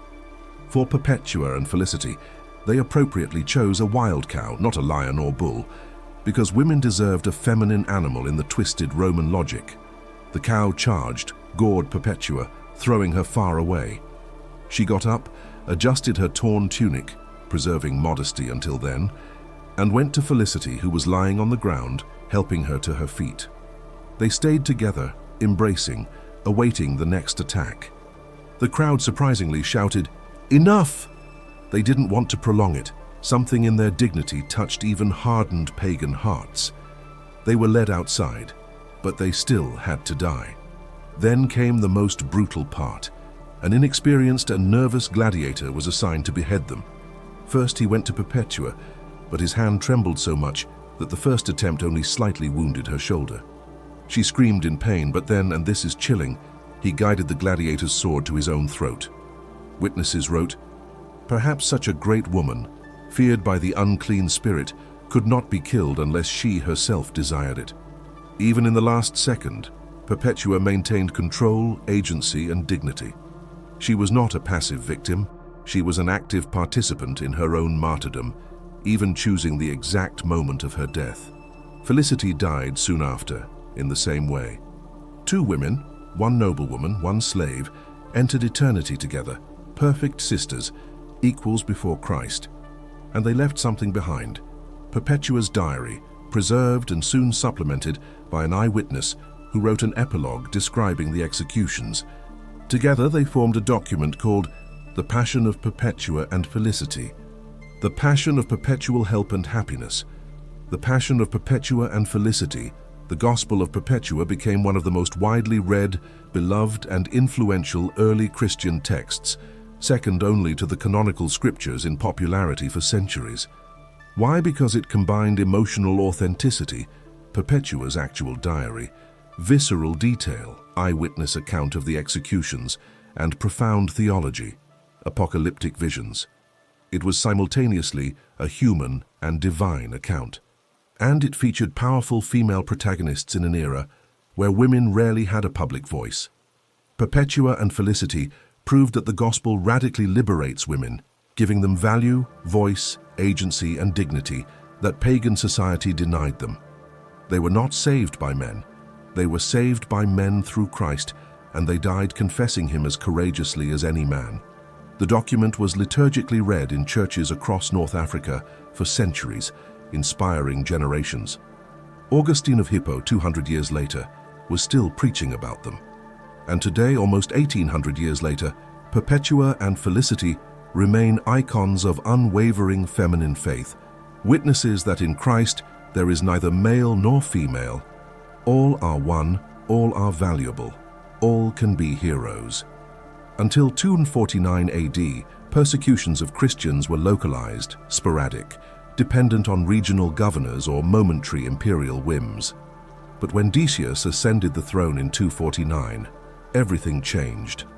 For the first time in history, a Roman emperor ordered persecution, universal, systematic, and mandatory, throughout the empire. It was no longer about punishing accused Christians, it was about forcing all. The citizens were required to prove their loyalty through sacrifice to the gods. Decius issued an edict demanding that every person, man, woman, child, appear before a local commission, sacrifice to the Roman gods and to the emperor's genius, and receive an official certificate called Little Book Proving Obedience. Without the certificate, you couldn't buy food at the market, work legally, or travel between cities. It was total population control, using religion as a bureaucratic tool. And Christians? They were caught in an inescapable trap. It was no longer live discreetly and we'll leave you in peace. It was prove you're not a Christian or suffer the consequences. Decius transformed private faith into a verifiable public crime. It was diabolical administrative genius. And so millions of people throughout the empire faced a brutal choice in a matter of weeks. Lines formed before makeshift altars in every city, village, and military post. Authorities checked lists of citizens, called out names. When your name was called, you would go up, take a handful of incense, throw it into the flames, murmur the prescribed formula, by the gods and for the health of the emperor. and receive your little book, a passport to continue existing socially. Simple, quick, painless, unless you were a Christian, because then that tiny gesture became cosmic betrayal, a denial of Christ, unforgivable idolatry. The pressure was unimaginable. Entire families depended on you. If the father refused to sacrifice, wife and children also lost rights. Neighbors watched, reported those who were absent. Employers fired those who didn't have the certificate. And there was a third option. Some succeeded. Buy fake certificates from corrupt officials without actually sacrificing anything. Technically fraud, but it avoided direct idolatry. Christians debated agonizingly. Was it acceptable? Or was it also a form of denial? And many broke down. Thousands, perhaps tens of thousands of Christians, ordinary people, not heroes, just frightened individuals trying to protect their families, went up to the altars and sacrificed. They were called Child the Fallen. Some sacrificed completely. Others merely burned incense quickly without saying the words. Others bought fake certificates, but all carried afterward overwhelming guilt, shame that corroded the soul. Many wept uncontrollably after apostatizing, running home, locking themselves in rooms, falling into deep depression. They had saved their own skin, but lost something infinitely more precious: spiritual integrity, peace of conscience, communion with Christ, and the Church. It faced an unprecedented theological crisis. What to do with the child local churches had thousands of them knocking on their doors after the persecution had passed, begging for readmission, performing severe penances, swearing they would never deny it again. But martyrs and confessors, who resisted but survived, looked on with a mixture of compassion and contempt. We resisted. Why didn't they? The debate tore communities apart. It was an explosive pastoral issue that would define ecclesiology for centuries. Two extreme positions emerged. On one side, radicals like Novatian in Rome argued, apostasy is an unforgivable sin. Child, they can never be readmitted. The Church must remain pure, composed only of those who remained faithful. It was absolute rigorism, understandable given the pain of seeing so many desert, but theologically problematic. After all, where is grace, forgiveness, restoration? On the other hand, some confessors began issuing letters of peace, peace papers forgiving, child be their own authority, claiming that their suffering qualified them to absolve others. But this created chaos. Each confessor had a different standard. Some forgave too easily. The Church needed a solid theological middle ground, and it found it in leaders like Cyprian of Carthage, who argued, apostasy is a serious sin but not unforgivable. Child, they can be restored after a proportionate period of genuine penance, but restoration must be overseen by bishops, not decided individually by confessors. It was a balanced pastoral position that prevailed, but the trauma of that crisis permanently shaped the Church. From then on, issues of discipline, readmission, and penance would dominate discussions. Among Decius's priority targets was Fabian, Bishop of Rome, leader of the most important Christian community in the West. Fabian was a respected, wise man who had pastored the Roman Church for 14 years in relative peace. But when Decius's edict arrived, Fabian knew that bishops would be arrested first. Decapitated leadership weakens the entire body. He could have fled, as Cyprian did, incidentally. But he chose to stay.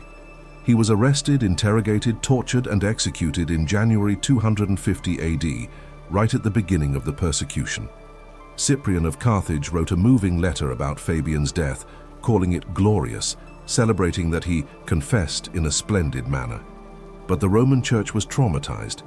It lost its leader precisely when it needed him most. And they couldn't elect a successor for more than a year because the persecution continued intensely. Nobody wanted a position that was a virtual death sentence. The Roman See was vacant, an unprecedented situation that showed how destabilizing Decius's strategy was. He didn't just want to kill Christians, he wanted to dismantle entire ecclesiastical structures, leaving communities orphaned, lost, and vulnerable.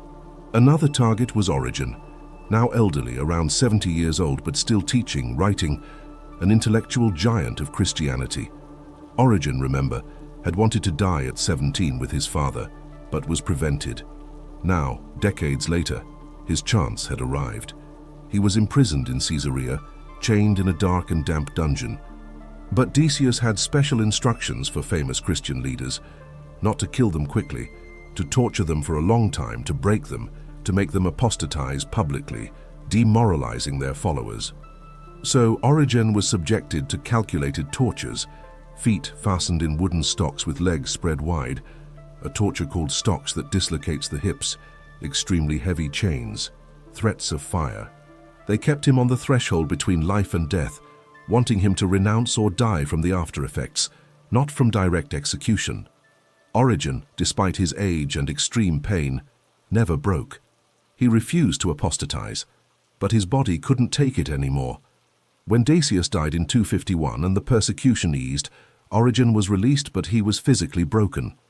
He died a few years later, around 253-254 AD, directly as a result of the torture. Technically, he wasn't martyred, not executed, but he died because of faith. The Church considers him a confessor martyr, and ironically, the young man who wanted to die quickly at 17 ended up dying slowly, painfully, decades later. God has his own sense of timing. Cyprian of Carthage faced a devastating moral dilemma when Decius's persecution began. As bishop of one of the empire's largest churches, he knew he would be an immediate target, and he fled. He secretly left Carthage, hid in the countryside, pastoring the church from afar through letters.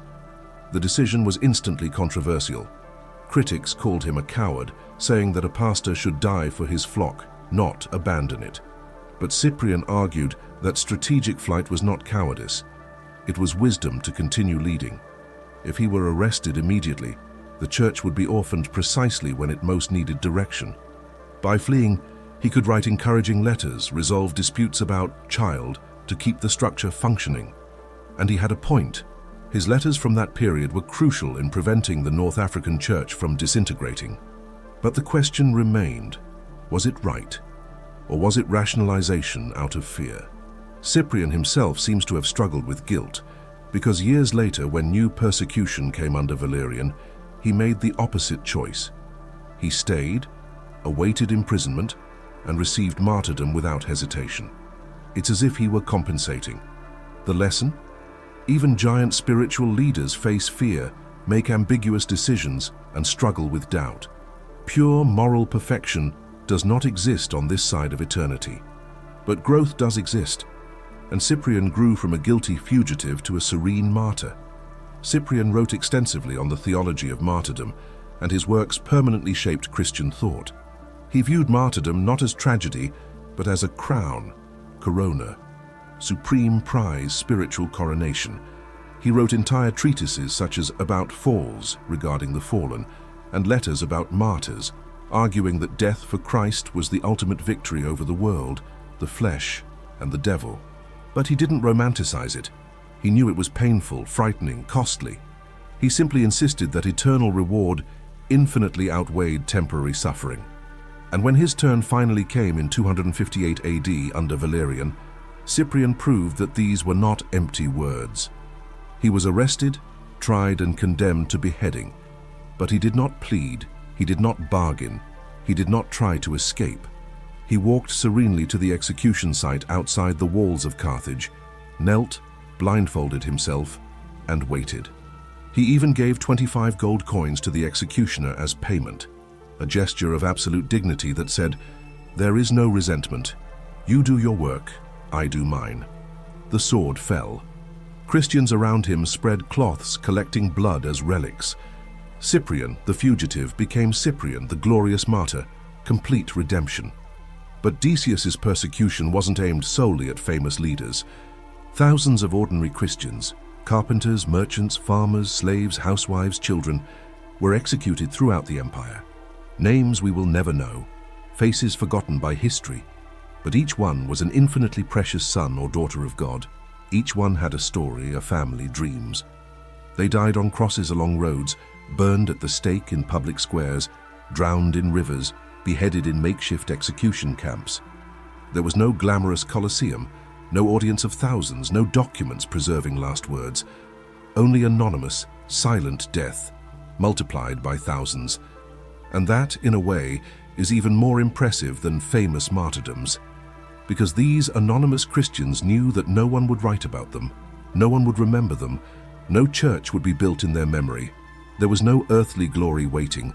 There was only Christ waiting on the other side, and that was enough. They died without witnesses, but not without a witness. He who said, "Even the hairs of your head are all numbered." Every anonymous death was seen, recorded in heaven, precious beyond measure. No martyr is forgotten by God. Decius's persecution, though relatively short, about 18 months before his death in battle against the Goths in 251 AD, was a historical turning point. It proved that the Roman Empire could, when it wanted, mobilize its entire bureaucratic machinery against the Church in a coordinated and devastating way. These were no longer random attacks. It was efficient administrative genocide, and the Church emerged transformed. Numerically, it shrank. Thousands of child they never returned, too ashamed or too disillusioned.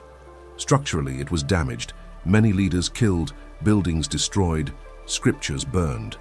But spiritually, it was refined like gold in the fire. Those who remained were a hardcore, unwavering, willing to die. There were no more cultural Christians of convenience. Only the convicted survived, and this created a stronger, more united, more focused church. Decius thought he was exterminating Christianity. In fact, he was purifying it, preparing it for the explosive growth that would come in the following decades. As always, the blood of the martyrs was seed. The more they uprooted, the more sprouted. It was spiritual botany that Rome never understood. Valerian ascended the throne in 253 AD, initially tolerant of Christians, but in 257 AD, he radically changed his policy, launching a new persecution, this time with a different strategy than Decius. Instead of forcing the entire population to sacrifice, which had been logistically chaotic and politically unpopular, Valerian focused his laser on Christian leadership, bishops, priests, deacons. Decapitate the head and the body dies, he reasoned. He ordered the immediate arrest of all clergy, the confiscation of ecclesiastical property, and the prohibition of Christian meetings under penalty of death. It was precise surgery instead of a general bombardment, and it worked frighteningly well in the short term. Within months, Christian leadership throughout the empire was being systematically executed. Rome, Carthage, Alexandria, Caesarea, Antioch all lost bishops. It was the decapitalization of the universal church happening simultaneously. And Valerian didn't stop there. Aristocratic Christians and senators were especially targeted. If they didn't renounce their faith, they lost titles, property, were exiled or executed. Noble Christian women were reduced to slavery. It was also a class attack, attempting to demoralize the church by removing influential members. In Rome, Bishop Sixtus II, successor to Fabian, was celebrating a secret liturgy in the catacombs of St. Calixtus on August 6, 258 AD. Soldiers stormed in, arresting him along with 4 deacons. There was no lengthy trial. Valerian had ordered the immediate execution of captured clergymen. Sixtus and the deacons were beheaded right there in the catacombs, their blood spilling onto the tombs of previous martyrs. It was quick, brutal, efficient.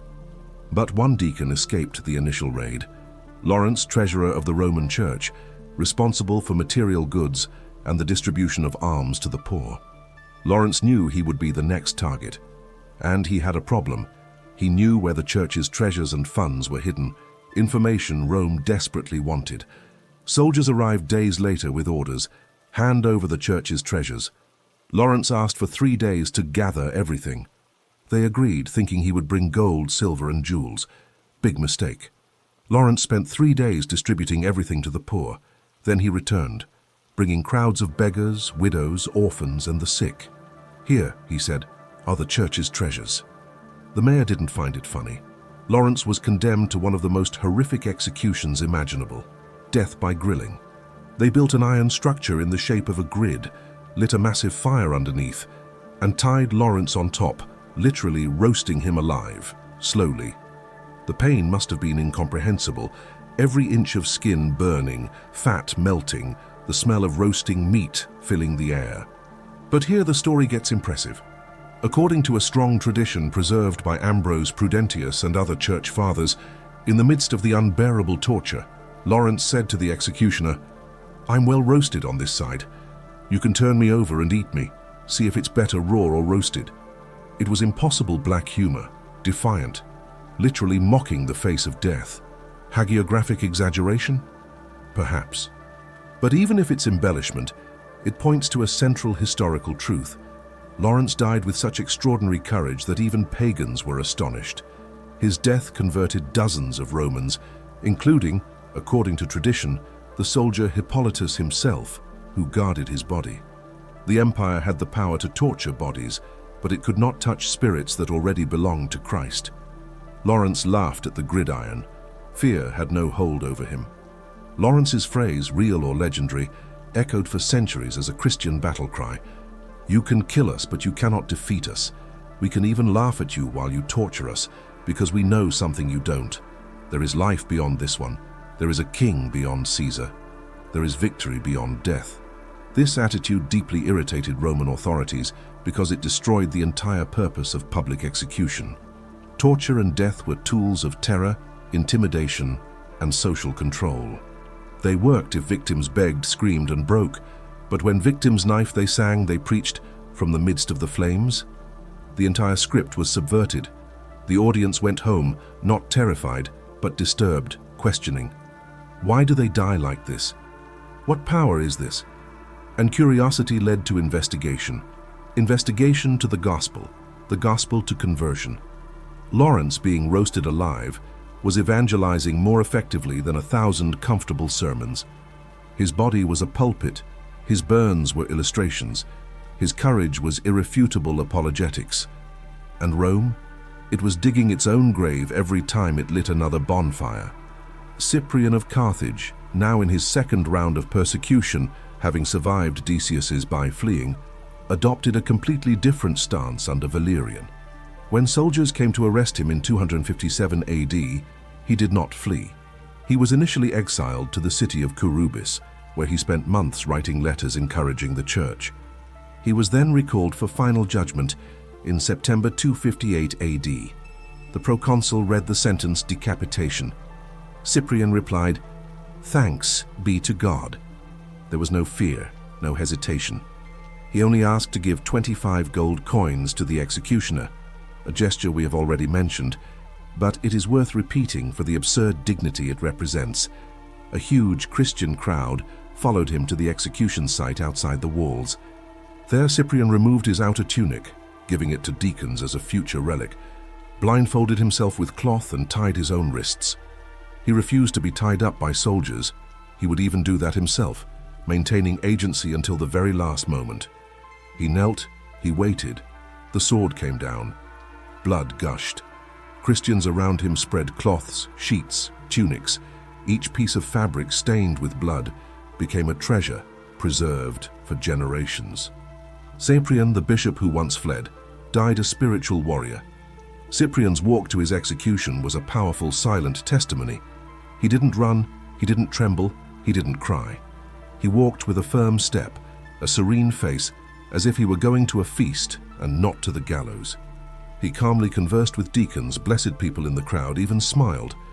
Pagan witnesses who observed were disturbed. Why isn't he afraid? And the answer, which Cyprian had written years before in treatises, was now proven bodily. Because death has no sting for those who are in Christ, because losing earthly life is gaining eternal life, because martyrdom is not an end, but a beginning. Cyprian preached a final sermon without words, simply walking with dignity towards the sword, and that sermon converted more people than all the eloquent speeches he had given. Sometimes the most powerful testimony is how you die, not how you live, because life can be performative, but death is raw truth. You cannot feign courage before the executioner. You either have it or you don't. Cyprian had it, and he proved where it came from, that in Christ he had the hope of glory. Valerian's persecution, though brutal, was relatively brief, about 7 years, 257–260 AD. But in that period, he systematically destroyed institutional Christian leadership.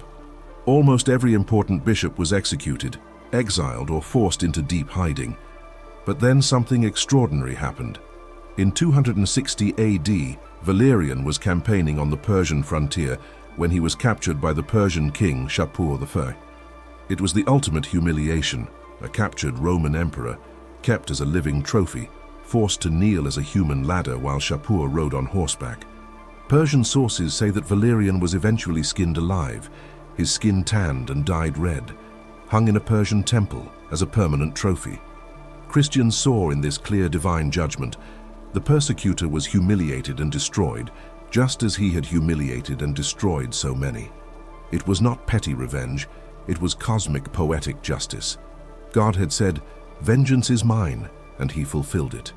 The empire might seem all-powerful when it tortured defenseless Christians. But before God, emperors were dust, and Valerian literally became carpet skin, memento mori for all tyrants. Gallienus, son of Valerian, took over after his father's capture and immediately reversed the policy of persecution. In 260–261 AD, he issued a series of edicts restoring confiscated church property, freeing imprisoned clergy, and allowing Christian meetings freely.